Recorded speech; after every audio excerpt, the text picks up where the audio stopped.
Ready? We are going live. Good morning, everybody. Thank you for joining us today. Pursuant to Governor Baker's March 12, 2020 order suspending certain provisions of the Open Meeting Law, General Law, Chapter 30A, Section 18, and the Governor March 15, 2020 order imposing strict limitation on the number of people that may gather in one place, this meeting of the Southborough Housing Opportunity Partnership Committee will be conducted via remote participation to the greatest extent possible.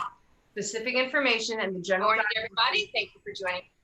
Participation by members of the public and our parties with the right and or requirement to attend this meeting can be found on the Town of Southborough's website at www.southboroughtown.com.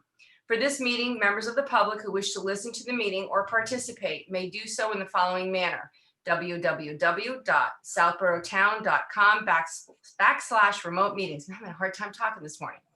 No in-person attendance of members of the public will be permitted, but every effort will be made to ensure that the public can adequately access the proceedings in real time via technological means.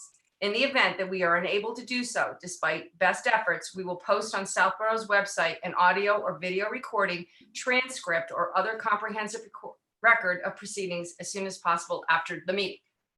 Whew, got through it. That's done. Good morning again, everybody. As you are well aware, we got one heck of a packet sent to us. Thank you so much, Sarah. You're welcome. Great way to start the morning. So we have several items on our agenda this morning, and at the very end, we have the South Union School building discussion. Something has come to my attention, and I'm sure several of you already know this, with what this town would like to do with the South Union School. So the capital plan committee chair, Jason Malinowski, is joining us this morning. I'd like him to speak to this board and just update us on what's going on, and we can discuss this later today, but I wanted Jason to get in. He also has a time limit, so if we could bring Jason in now, Sarah, so he can speak to the board. Yep, Jason's all set. Hi, Jason. I'm here. Hi, everyone. It's nice to see some familiar faces.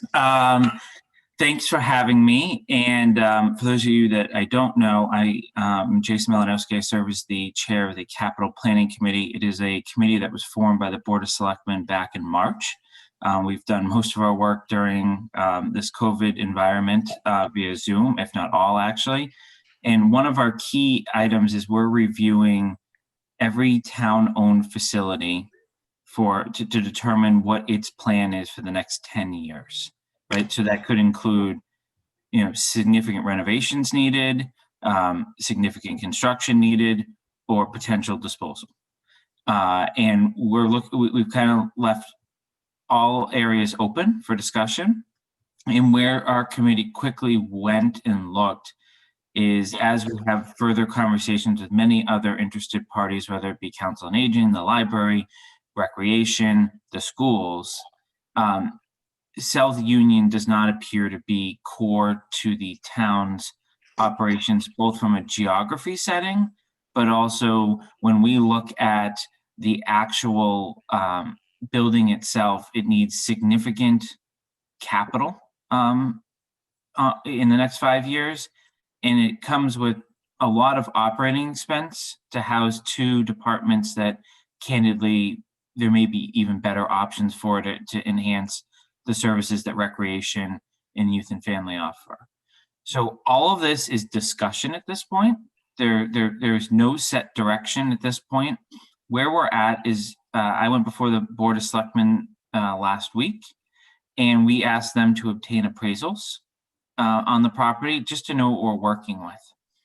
In one potential scenario, we could be looking at the next town meeting to seek authorization to sell the property to a third party, right? But the goal would be that any sort of payment that is received on that property, both obviously the building and the land, be used to fund significant capital needs that this town has moving forward. If you kind of look at the 5-year projection, both layering on capital and operating needs of the town, our tax rate picture doesn't look pretty unless we find ways to deal with it in, I'll call it, non-traditional ways. So what we're doing is trying to say, if the Board of Selectmen were to move forward and seek disposal of this property, who are the stakeholders? We've talked to Recreation as a user of the building. We've talked to Youth and Family as a user of the building. And we've also reached out to Historical, and they've provided at least an initial letter, just so we kind of understand where everyone's temperature is, to make sure we have A, no showstoppers, but B, if the reaction is trending in one direction or another, we feel it's very important for the Board of Selectmen to understand, what that direction is so that they can chart the path forward. So the reason we're here today is because, candidly, I think there's a lot of discussion around, the proximity to the commuter rail, and obviously the town's continued needs for affordable housing. So we just want to, make you aware that these discussions are occurring. They will continue to occur. Obviously, we're not having a fall town meeting, so nothing official per se could happen until town meeting votes on something. But it doesn't mean that the groundwork may not be laid between now and then of, are we keeping the building and doing X, Y, or Z to it? Or are we going to repurpose the building, or are we going to dispose of the building? So we would be very open to any reaction this group has. Obviously, there's no guarantees of what direction the Board of Selectmen go. I know you obviously have a BOS member on your committee here. But I think it's important that we at least get all stakeholders' input, so that as, maybe some of these discussions end up in executive session down the road in terms of strategy, all the pieces have been laid out. So I guess I'll pause there and see questions, comments. I'll turn it back to you, Dorian. Okay. So when I heard about this after our HPP, my first thought was it's a possibility we could put some low-income apartments in there. I know with Historical, I have you have in your packet, the Commonwealth of Massachusetts, a letter from Secretary of the Commonwealth, Galvin. It is a historical building, so I would assume the facade of that building would have to stay the same, and that could not be altered in any way, shape, or form. But the inside could be conformed to doing low-income apartments, possibly for us. Again, I'm not that knowledgeable about what that entails, but I just thought it was important that this board, that we discuss this possibility, and maybe send Jason a letter from us if we wanted to be a stakeholder in this, so that we would be kept informed of everything that was going on. So I wanted to get everybody's feelings on that, but that's why I brought this forward. It's an opportunity for us. So does anybody have any feelings on the subject, one way or the other? I'll start off. I think we should be a stakeholder in it. It is a piece of property that we can't just ignore. One question for you, Jason, and maybe somebody else knows this. How big is the property itself? I've been in the building many times, but how much land is around it besides in front?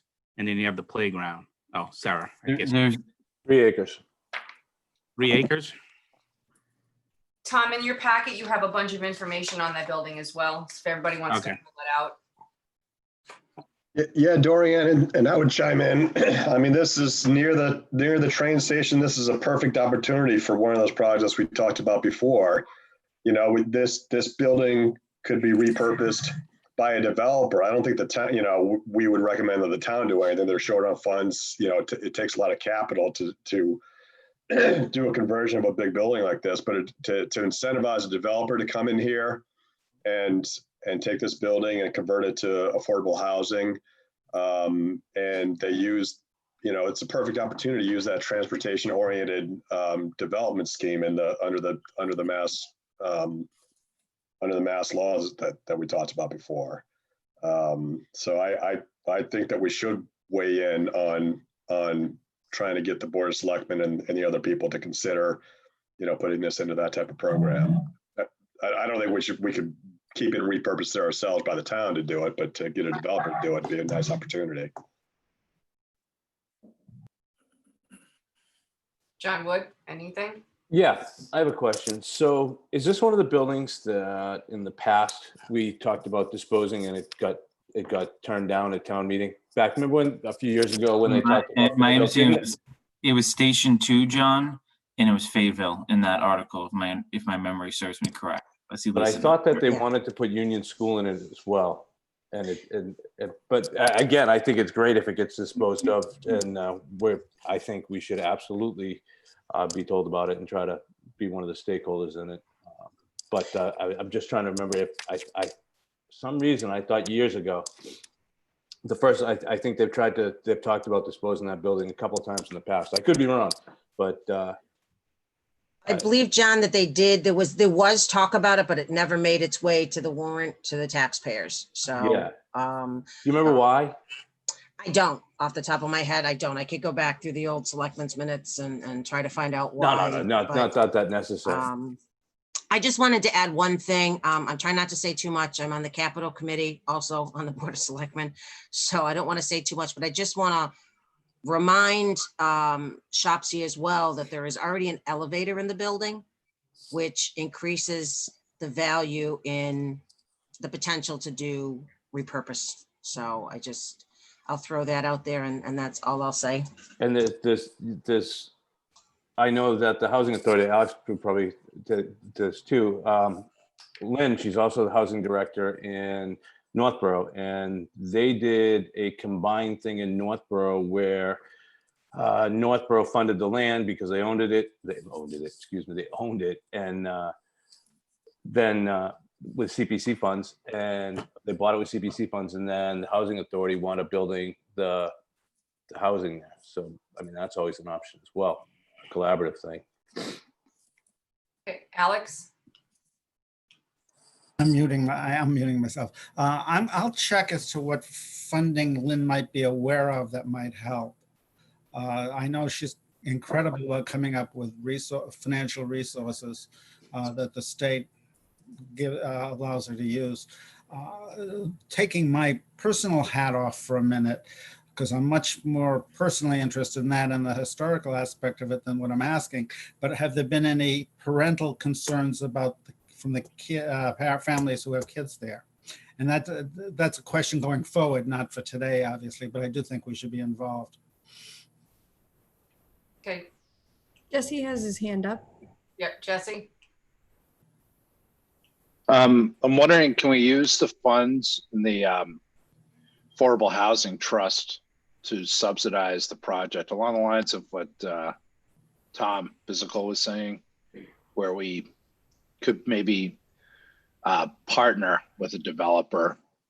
And I was thinking more along the lines of a condo conversion rather than rental apartments, because we can convert it to condos and make it the sales deed restricted for affordable. And that way there's no, we don't have to worry about being a landlord or any kind of tenant related issues. Jesse, I can speak to the Affordable Housing Trust Fund because I'm on that as well. So there is the balance in that account. I don't have the exact number, but I know it's under $100,000. We are just moving back in because of COVID. It delayed putting the house on Stockwell Lane on the market. So we're in the process of, I'm going to call a meeting to start moving forward on that. So we could potentially have the funds from that as well. But I don't know if this is something that we could use the CPC funds. There's quite a few funds in the bucket there. So What's that dollar amount? We have over $1 million in CPC. We have over. Yeah. So maybe I misspoke then. Or both. Both. And Dorian, I guess a question for you, is that $1 million unrestricted, or is that specific to housing? That is specific to housing, and I don't know the exact dollar amount. We haven't met in a very long time because we don't have a full board, no quorum. We just lost another member, I think. I'm not sure what's going on with that, but we have over $1 million strictly in the housing. I don't know if there's any other money in one of the general buckets that we could use, but I know we have so much money. So if this is something we wanted to pursue, we would have to present something at town meeting to release some of those funds. So at least we'd have some money to start working with. I hate to say, look, free for all bucket for us, but our hands are so tied. Like if something came up we can't buy it without town meeting approval, spending CPC funds. So we should probably kind of think ahead and try to get some of that money released, even if it goes to the Affordable Housing Trust Fund for us to hold, do something, but we need to do something for town meeting and free up some of the funding for us, because it's just sitting there, it's collecting interest, but it's not doing us any good. Hey, Dorian. Jason, Oh, sorry, go ahead. Go ahead. sorry, Go ahead, Jesse. I'll be quick. I'll be brief. Jason, has a third-party appraisal been done on the property? So the Board of Selectmen authorized that last week. I'm working with the town's assessor to find an appraiser that is knowledgeable in historic preservation because of the facade piece that was mentioned in the letter from historic. So we're obtaining 2 appraisals. I don't know the timing of when we'll have them. One would be with absolutely no restrictions on the property and the developer could do whatever they want. And 2 would be with the, parameters around historic preservation. Obviously there is no affordable housing component of the appraisal yet, but that would be a factor. We're just trying to understand market value. You're right, because then that will drive some of the conversations. So in terms of the historic component, we are lucky to have Kate with us, who happens to be on the historic commission. So perhaps she has something to add. You guys got our letter. So we discussed this at our last meeting. It is on the National Register of Historic Places, that building. But as far as our purview, when it comes to that stuff, and we tell people when they apply for a demo delay, any of that, the only thing that we ask people to do is maintain the facade of that building. You can do a full and complete gut on the inside. It's just that we would prefer not a tear down to maintain the facade. So, and we definitely would like to see that happen from the Historical Commission side of things. So that's it. Sorry. Having chaired a number of historic district commissions myself, even if generally it's what can be seen from the street that can be protected. If it can't be seen from the street, it becomes more questionable.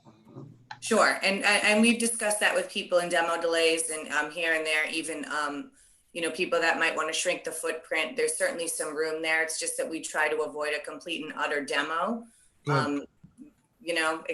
Exactly. But a full gut on the inside. I mean, I live in a historic house, and before we were even here, you could do a full gut to make it work, like for condos or rental apartments.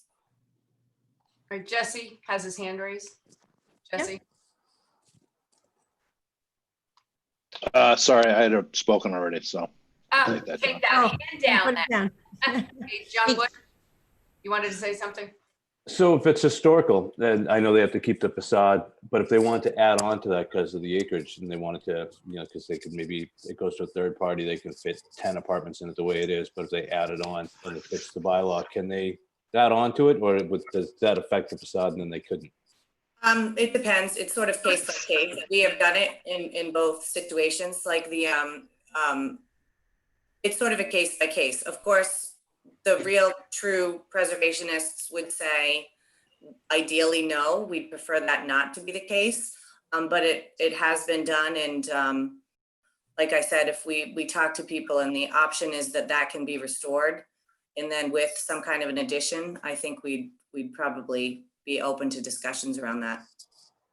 When I've been involved in that, I've generally, and the commissions I've been on have generally been very concerned about the architecture of the addition. The addition, the fact of an addition is often fine, but the architecture should look like it happened about the time the building was built, and not yesterday with skylights and.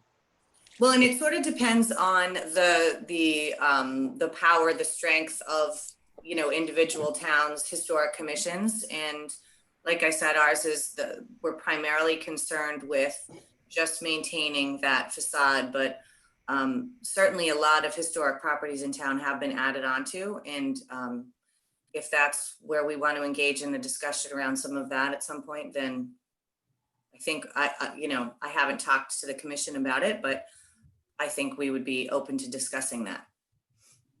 And I don't know for sure, but there may be a way to split that parcel. So one of the things we've talked about with recreation is the playground. That can be moved. it's a pretty new playground in the grand scheme of things. It probably gets the least amount of use. So Tim and the Recreation Commission are pretty adamant that they feel very comfortable they can move that playground somewhere and replace something that's aging. So that's going to open up a lot of space that may not be inhabited by a building now. So I think it gives you another potential option of how to deal with the size of that parcel of land.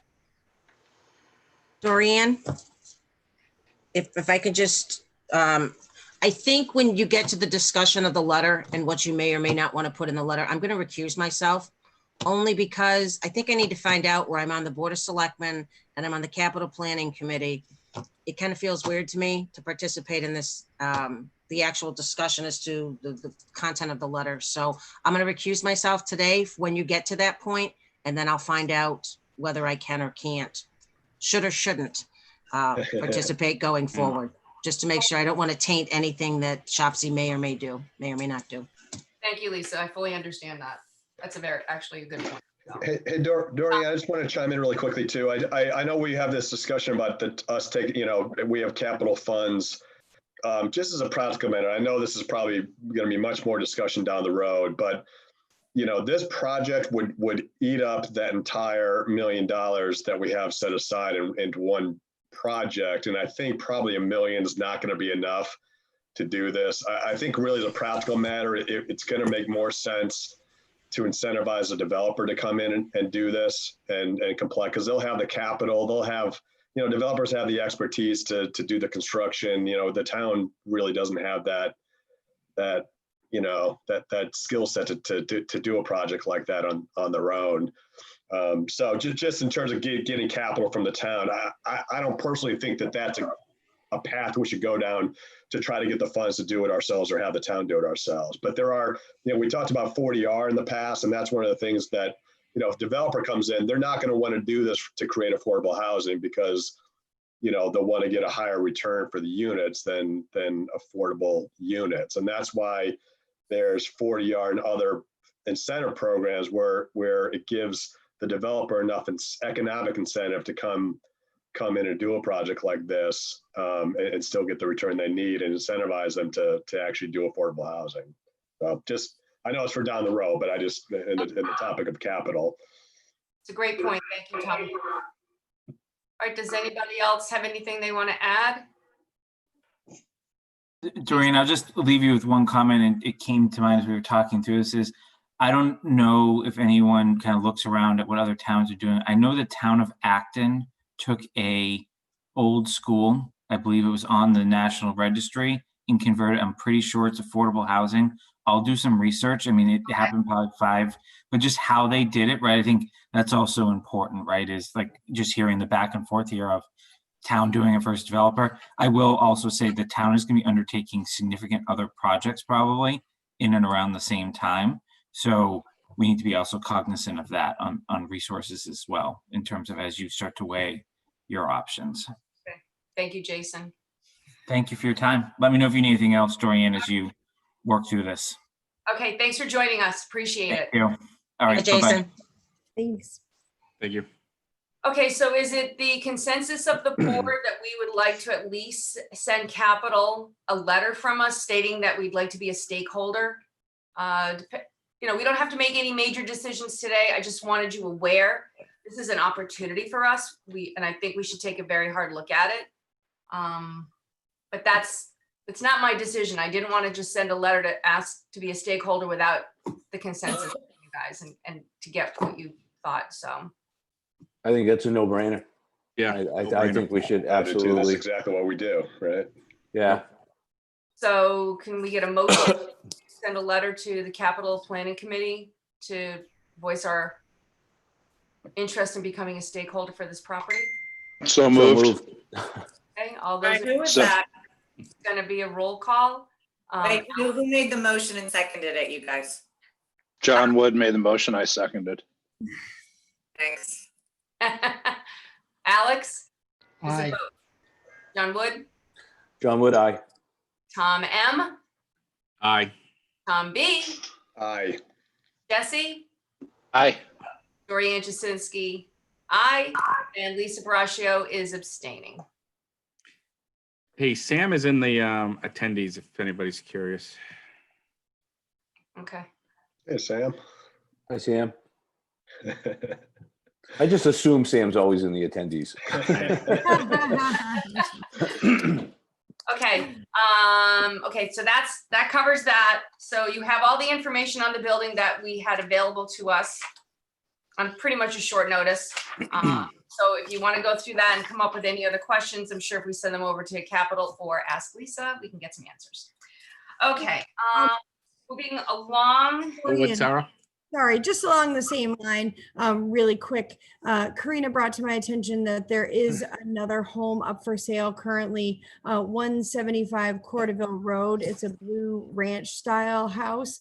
And that might be another opportunity to look into for this group in terms of obtaining and, doing a deed restriction for affordable housing. So just wanted to give that quick plug, before we moved on to other topics. Sarah, sorry, Dorian, go ahead. Do we know what the price is? I am not sure what the price is at the moment. I think it's around 300,000, but I can look into it more. If you tell me the address, I can look it up here. 175 Cordoville. 175 Cordoville Road. Okay, I'll look it up. Okay, great.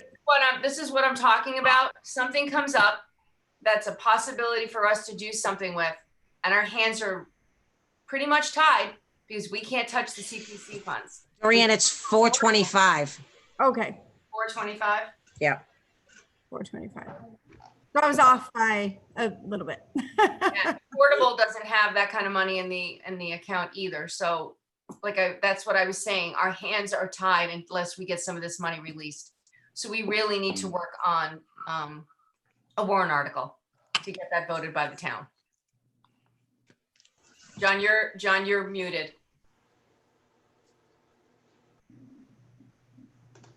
I gotta try to get a hold of the person in Billerica. The CPC funds in Billerica are released into the housing authority, not the housing authority, the housing fund like that you and Lisa are on every year to be and it gets accrued. So you don't have to try to go get it from that. It's in there. So when something like this is available, you have all the funds available at that time. I'll give Rob Anderson a call today and find out who I need to speak with over there, because precedence has been set in the state. Other towns are doing it and have the money directly to put into the fund that make it available for us. So there's no reason we shouldn't be able to try at least to see how they wrote their warrant article if it had to go before a town meeting, which I'm assuming it does, and maybe do the same way. Yeah, because as of right now, the money is tied up. We cannot touch it without by town meeting, and that would have to be an annual. Yeah, a while. Some special something wording in the warrant article that allows us to just get the money transferred Every year. But we don't have that right now, so our hands have been tied.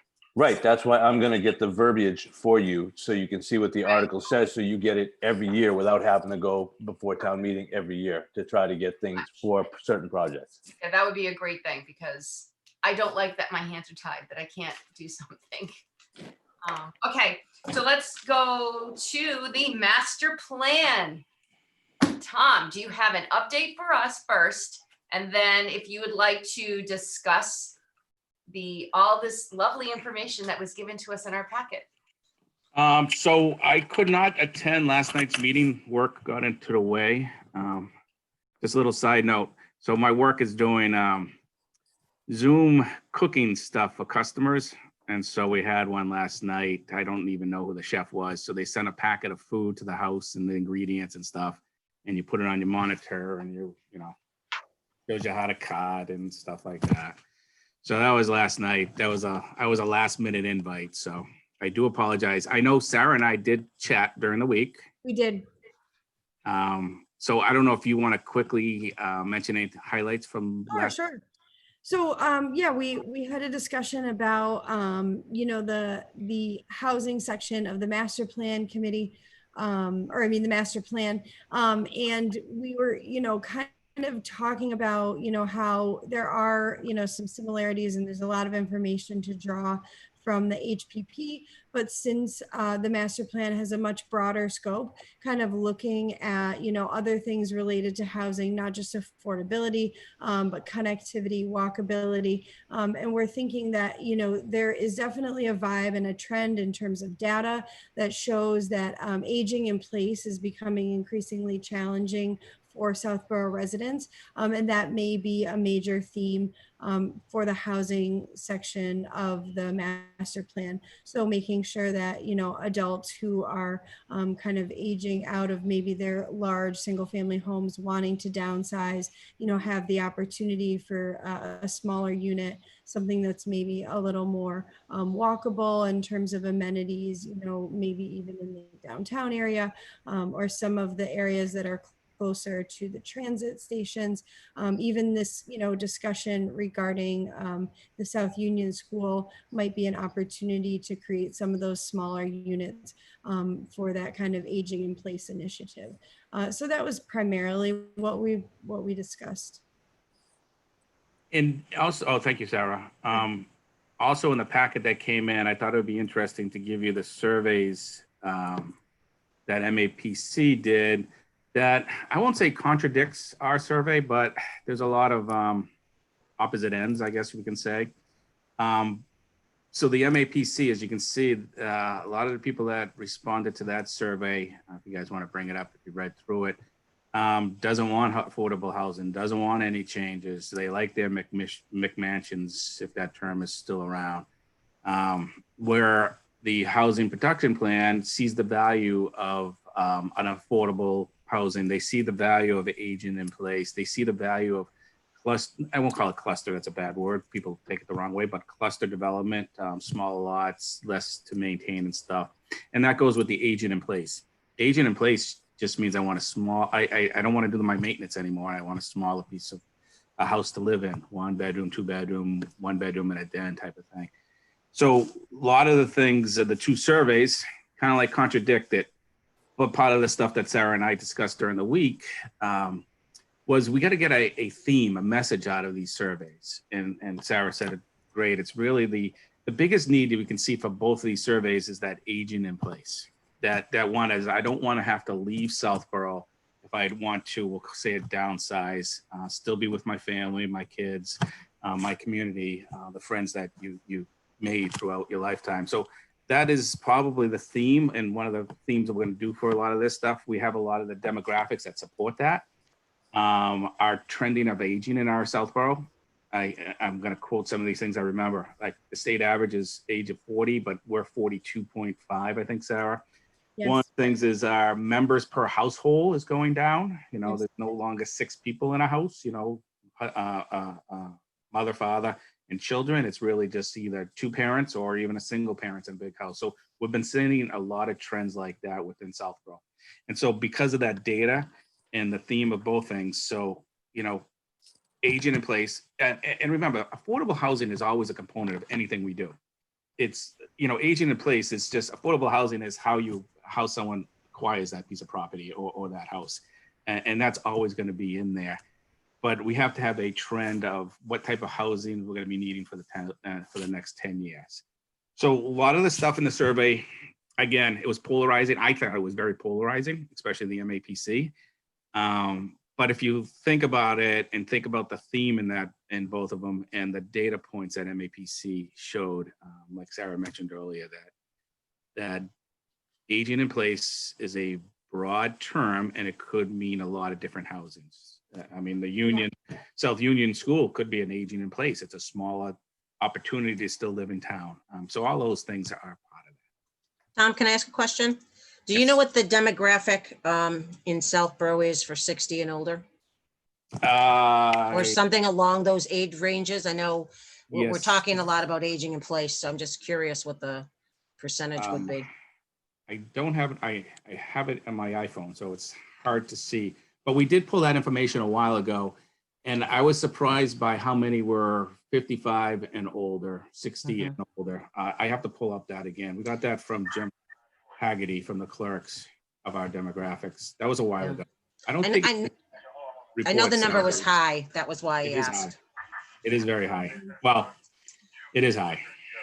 I can try to pull it up from the information in the visioning draft. Yeah, it's probably on the Google Drive. One of the things that Bonnie did in her originally. She had that demographics. I think it's in our housing plan as well.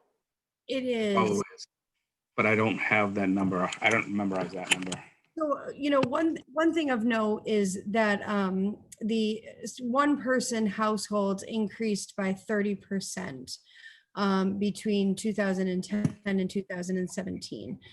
So that's definitely, indicating, a need for kind of smaller units. I have that report in front of me, and it's if it's what we're talking about, it says that 13% of town residents are age 65 or older. Yeah, 13. Yeah, that's what this says. I don't know. I thought it was higher. No, it's higher than that. Let me see if I can grab the Google Drive stuff. 2030, they expect it to be 28%. Right. I know it's going to rise, Alex. I remember that.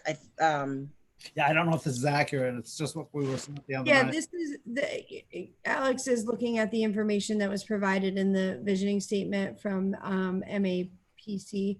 And we're definitely working on, unfortunately, when they provided it, it didn't have source information. So we're trying to work on that source information. I think it likely came from the ACS data, the rolling survey that ended in 2017. So, looking to update that obviously as we move the master plan forward in general, making sure that we have the most current information and data. Just to add a little point to that, what Sarah said, it's like MAPC had a lot of data points, but like, where are you getting the source? And it only goes to 2017. This is 2020. It's already 3 years old. A lot of those type of things is we should have better information. One of the graphs that we looked at Monday, Sarah, it's like, why does it stop in 2017? We have the data. I mean, we have the census. We have everything. We can profile that right up to 2020. So those are the type of I won't call them back office, but the fact checking stuff we have to start updating. Part of any graphs that we have to do, we have to question them and make sure they're accurate, and we know where the source came from. Yep. Anybody else? Okay. What I've learned from these surveys is Excuse me? that what I've learned from these surveys in the packet is that 97% of our town does not respond to surveys. If you look at these numbers, they're saying like housing, they increase the diversity of housing types in Southborough, blah, blah, blah. 43% said it's not at all important. It's 118 people. That's 1% of the population of Southborough. If you look at all the negatives on that, it's still less than 2%. 97% of the people did not respond to the survey. How can these surveys even be applicable to anything when it's 1% of the population? I'm thinking that more people, after watching all the people that showed up for the peace rallies and all these things, trying to make Southborough a more diverse town, that more than 97% of the people would actually say, you know what, I support housing instead of this. That's just my personal rant, and I'll stop now. It is true. So John, going along those lines, that's why we didn't want to polarize any of these results in these surveys into the master plan, because it is a small sampling, and like it's 43 of that is what, 80 people out of 10,000. 1%, less than a percent. Less than a percentage. But the graph shows, 43%. So I think they should put the percentage of the population of town. 1% doesn't like it out of the town population. It just make it more. Yes. If I was just looking at the percentages on a graph, I would be like, oh my gosh, 43% don't like it. Oh, it's only 100 people out of 10,000. Yeah. I just think it's a little misleading. And that's the thing about statistics. It's all how you interpret I it. thought you had to have a certain percentage of a survey before a statistic could even be considered a statistic.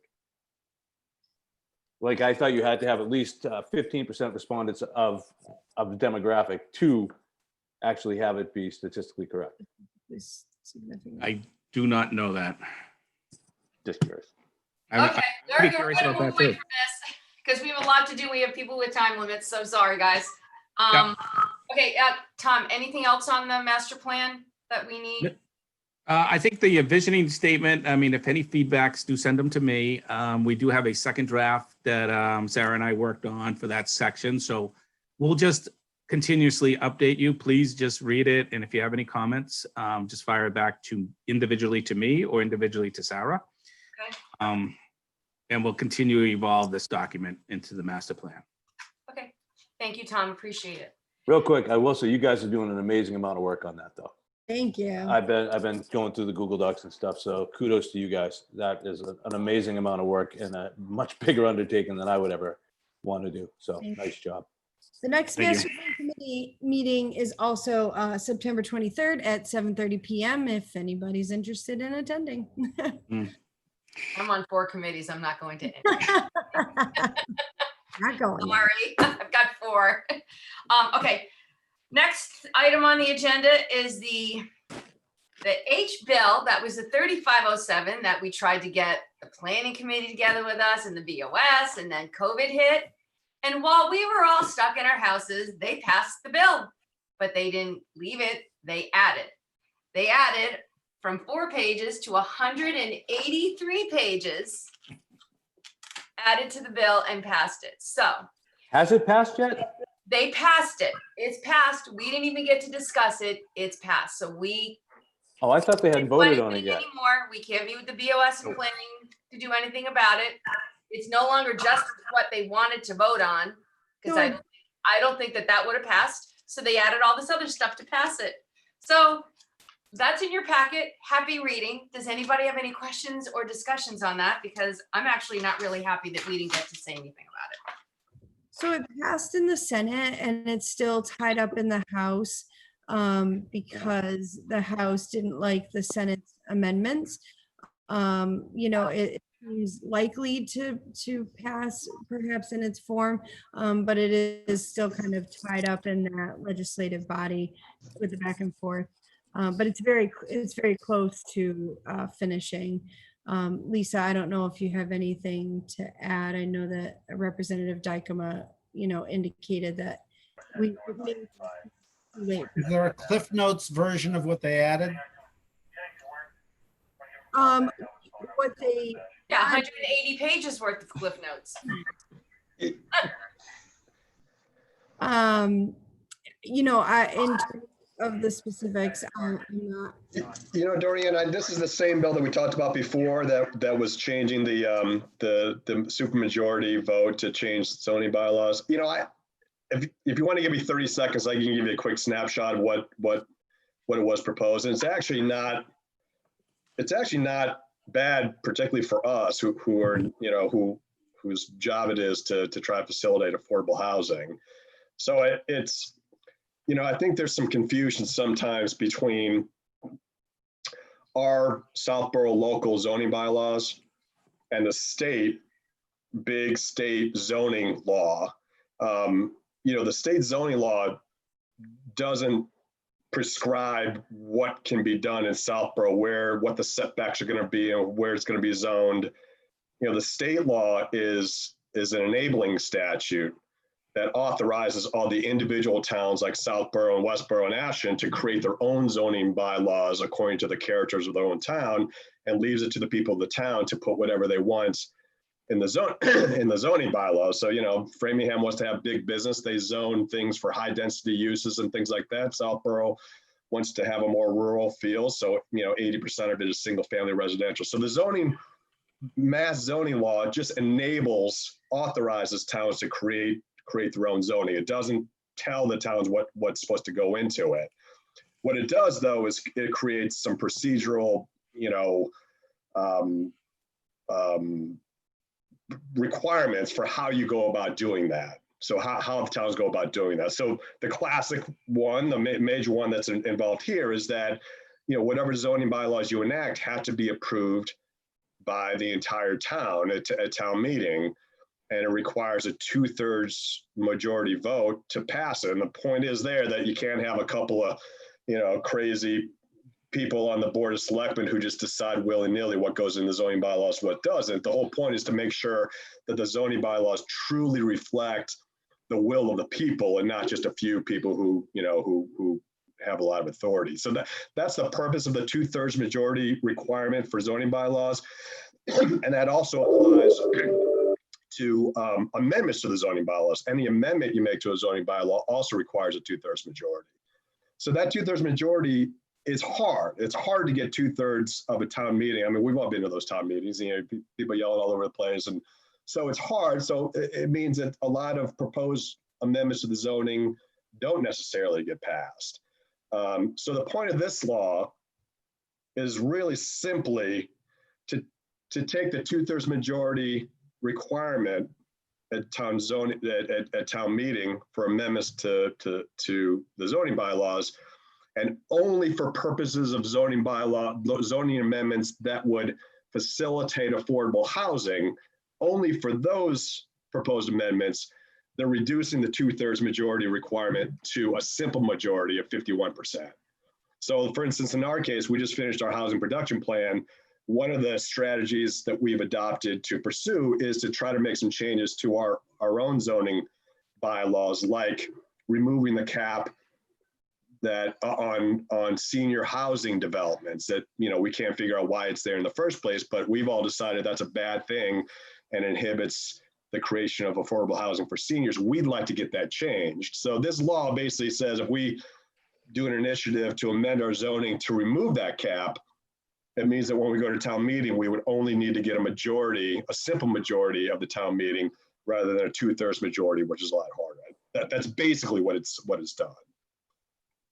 If that helps. It does. That was great. Thank you. Tom. So I have a quick question. Does the town have any recourse when it comes to, circumventing this or, protecting our own This is just authority or It's autonomy? just the state government changing the ground rules for everybody across the state as to how zoning amendments get done with respect to affordable housing. But I personally think it's good. The whole point here is to make it easier for people like us to get zoning amendments passed in their town to help create a better environment for affordable housing. Well, there's a lot more in this than just the housing. They've added quite a bit. Yeah, it's a whole big appropriations thing. I think a lot of it, I think that's the part that we've been, that we were going to talk about. They Yeah. should be doing that. If with our design bylaws and stuff in place, would we lose power in planning? This is what I called Jesse yesterday, and I tried to get a hold of Sarah yesterday. Would we lose any control over anything if we have strong design bylaws in place or anything? No. We're not going to lose too much No. power. No, not at all. This is simply changing the ground rules for making zoning amendments. So all the Because- other stuff that we have in place. Sorry, John, go ahead. I actually did some light reading the other night and read the 180 something pages God of it. bless. And, I'm more in favor than against, but I didn't know if we lost control, if somebody could tell me the negatives of this, I'd appreciate it. Because there's a couple of things in there that I like that we get, like there's I don't know if anybody saw, Southborough has some like $250,000 written into that bill for us for potential land or wastewater purchase. That could be that piece downtown if it became available. I saw that Hudson has $75,000 built in for a bus to take employees from the Southborough rail station to Hudson. I mean, there's some sweet pieces that they added into that. I think they Some of call the it things pork that- belly. Yeah, it swayed me because I was like, then I went a little more towards it. But can anybody tell me some negatives of this? I'd really appreciate it. Yeah, where can the abuse come in? Yeah, Well, from Jesse, and you can probably speak to this more than me, but the concern I have is when you have zoning issues coming before the town that are going to affect the whole town and how you do business, and only requiring a majority versus 2/3 to pass, doesn't just make good things easier to pass, but it also makes things that may not benefit the town as much easier to pass as well. 100% correct. Precisely. no, I thought that Tom was saying that it's only for affordable housing though, not Right. for, so they could make, Anything. so a 40B could make it an easier 40B, like an friendly 40B, or I'm sorry, I don't mean. No, it's like, for instance, John, you're the downtown initiative, we'll use that. That would require, because that's a zoning change, instead of a 2/3 vote at town meeting, it would just require a majority. So again, there could be good and bad. I mean, But you I thought could, it's only for affordable housing though. That's what I thought too, Lisa. I thought it was only for housing initiatives. So if you wanted to, for instance, we wanted to change some zoning district along Route 9 from commercial to super commercial, it would still require 2/3 majority vote. It's the simple majority vote, I believe, only applies to housing. This is driven by the Department of Housing for the state. So they're really only concerned with housing creation. So I don't believe that the reduction of 2/3 to a simple majority applies across the board. It's only for housing related amendments. Have you read this whole thing? No. Yes. They snuck something in. Why don't we hold this? Everybody read this. There's your homework, 183-page book. And if anybody has any questions or would like to discuss it, I'm going to put it on the next agenda and we can come back to this. Only because we can talk about it all day. There's really nothing we can do to stop it, but we should at least read it. And then we can discuss it a little bit further at our next meeting if you'd like to. Sarah, I'm sorry. Yeah. Is there any way you could clarify just that piece for me, whether this, like, if you could find out for us and just find Sure, out if yeah, it I all gets to just do with wrote just a note. housing or if it's everything? Because if it's just Sure. housing, I like it a lot better. well, again, John, you have to be careful. You have to take the good with the bad. You know, you may allow No, I mean the something. majority bylaw thing. I just want to make sure that it's not across the board, that they can just have a majority vote instead of a super majority vote. That could be just for affordable housing. Yeah, I understand what you're saying, but good with the bad. That's why I wanted to know the negatives of it, because I'm sure that there's negatives in there. I have that in my notes, so I can clarify that point. Thank you. Okay. All right, so we'll add this discussion to the next agenda. Sounds good. The other thing that I totally forgot, and I'm really sorry, we need to elect our officers, and that is not on this agenda. And with COVID, I just missed it. So I think that we need to add that to our next meeting, that we need to elect our officers again. And hopefully no one has an objection for me to just hold the fort down until we do that in September. I'm really sorry. I didn't even think of it. It wasn't on my radar because we have all this HPP and the housing bill, and that's where I was focusing. And this morning when I got up at 6, I was like, oh my God, we have to elect officers. So Sarah? Would you entertain a motion at this time, Dorian? I think we can. I think that it's an important aspect of this group. So I think we really need to have that on the agenda. I might be wrong. Well, I'm hoping that you hold down the fort longer than September, personally. Well, thanks, John. I'm so sorry, guys. It just totally did not cross my mind. And at 6 o'clock this morning, got out of bed and I was like, I don't know what made me think of it. So it is my fault. It is on me. I'm very sorry. So we will elect officers in September. And I'm really sorry. I know we should have done that probably in June or July, but I just didn't think about it. My bad. I take full responsibility for the mess up. Okay, HP. Your punishment is you have to continue. That's right. By being punished. Okay, HPP. Actually, before we do that, can we just approve the minutes? We move the minutes up. And did everybody take a look at the minutes? Does anybody? I make a motion to accept the minutes as written Second. for I'll second that.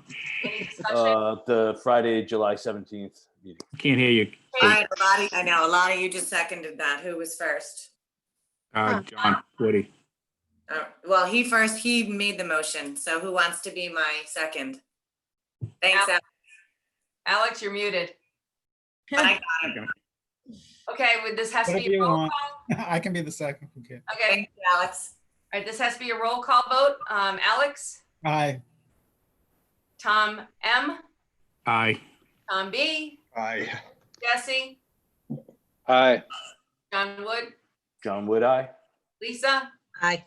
Dorian Jasinski, aye. Okay, minutes are approved, so I got that out of the way. Okay, HPP. We did it, guys. It's done. It's approved by the TCHD.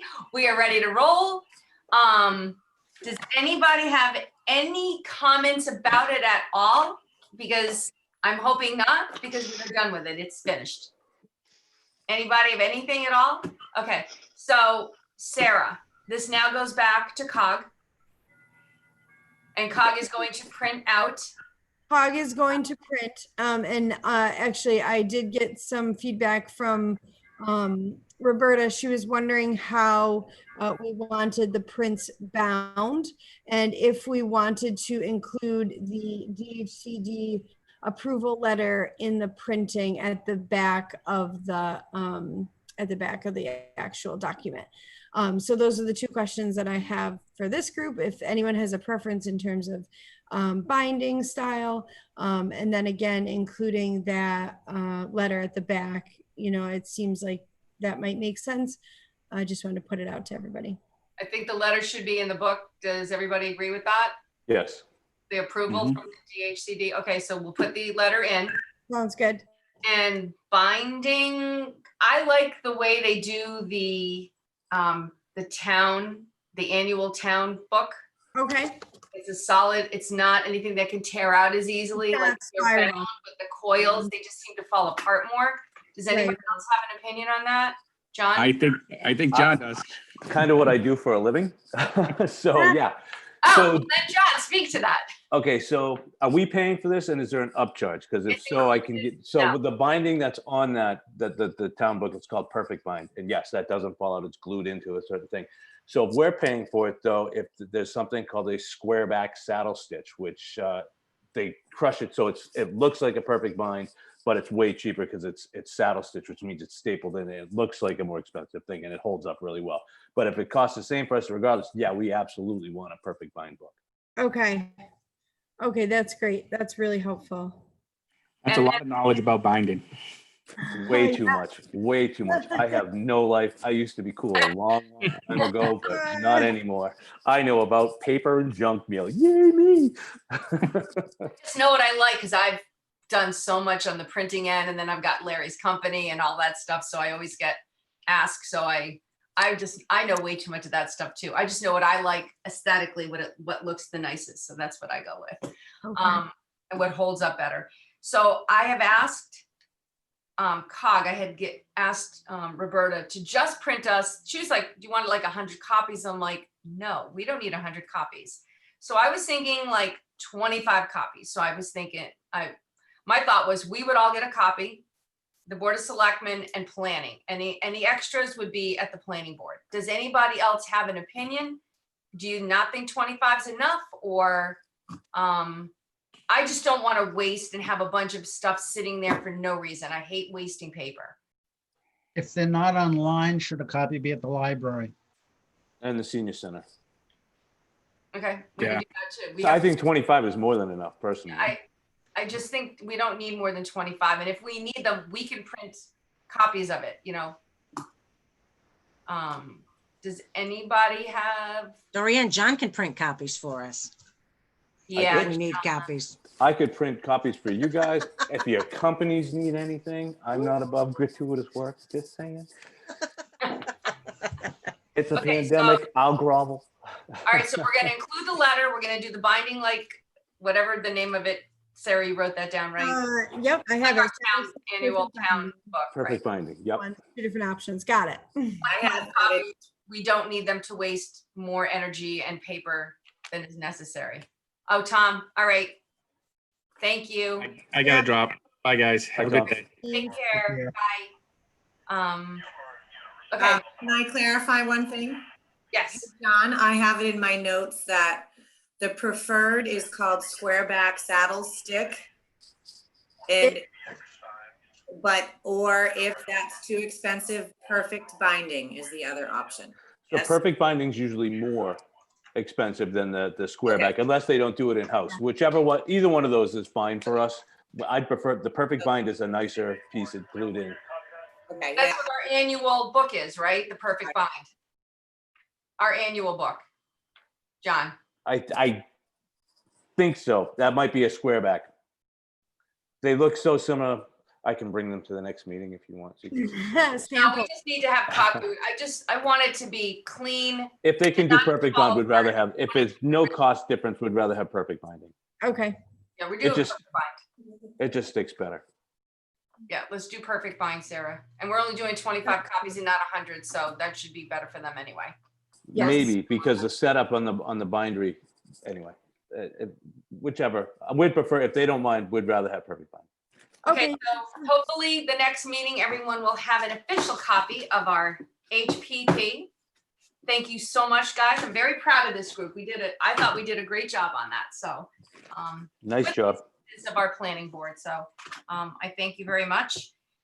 Next meeting. Next meeting. What's everybody thinking? The end of the month? On our agenda, it says the 24th. Oh, we have it already set? I have that, and I think I actually have that on my calendar as well. Yep. Yeah, well, that's because we were gonna do the H3 507 with the experts. They were gonna come in and have the discussion, so that's why we have the 24th on here. Is Okay. that still okay with everyone at 8 a.m.? Did you Works for shoot me. on the 24th? 24th a.m. Sorry, Dorian, what was that date again? September 24th? Oh, yeah, I'm good. Okay, everybody's good on September 24th? Okay, well, that'll be just a normal meeting, not a one with the experts. So, okay, 8 o'clock on the 24th of September. Do you guys want to set up October while we're right here? Sure. You want to go to the 22nd, October 22nd, Works for me. 8 a.m.? Yeah. Even though my phone keeps putting us at 8:30. All right, 8 a.m. All right, so that should be good for now, 2 meetings. Dorian, can you put on the agenda, discuss Bill Ricker's CPC funds? That way it forces me to find out the information by that date, Yes. because otherwise I'll procrastinate forever. Okay, Sarah, you got that? Yep, I have it. Either one, October. Don't put it on October because then I'll procrastinate till No, we're gonna- early October. Putting you on September. Does Thank anybody you. have anything they'd like to discuss or talk about it on the next agenda? Dorian, I think at some point we should talk about at one of these meetings, what we're going to do actively to implement the strategies that we adopted in the I HPP. agree. Me too. I agree. Why don't we put that on the next agenda too, Sarah? Okay. Let's jump on that. We could talk about it a little bit today, but without Tom here, I'd kind of like to have a full board on it, so. I'm very funny about that. I want everybody to have their say. I haven't been on this board that long, but I feel like we've accomplished an awful lot. We have. We've written an awful lot. Now we have to accomplish that. But, Actually create affordable housing. but so far, so good. Nice job. You guys are all awesome. Okay, does anybody have anything else? I don't. I'm good. Okay, well then I hope you all have a great, healthy, Dorian, safe month, not meeting, and we will see you guys on September 24th. I make a motion to adjourn. Second. Second. All those in favor, Alex, Aye. John, Aye. Jesse, Aye. Tom B, Aye. Lisa, Aye. Dorian Jasinski, aye. Meeting is adjourned. Thanks, guys. Thanks, guys. Thanks, everyone. See you later. Thank you, Sarah. Thank you.